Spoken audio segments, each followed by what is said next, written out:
G'day guys, my name is Lucas Fudge. I'm the assistant manager here at CVLX in Ballarat. This facility here has been open for coming up 5 years now. We put through about 1.6 million sheep per year and around 60,000 head of cattle. Yeah, so one of the issues we faced here at CVLX was how unloading ramps for the sheep in particular get very slippery at the bottom of the ramp.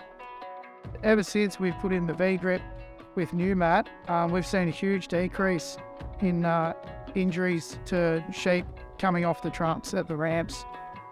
I'd say we've probably had a decrease to 30% injuries since we've put the new mat VGrip in, which is a huge number. It's very easy to clean, very easy to maintain.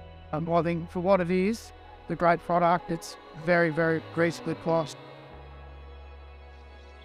Since the installation of the new mat VGrip, I've had nothing but compliments since putting it down.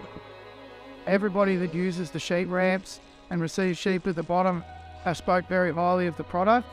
I think it's going to last us a long time, and going forward I'll recommend it to anyone.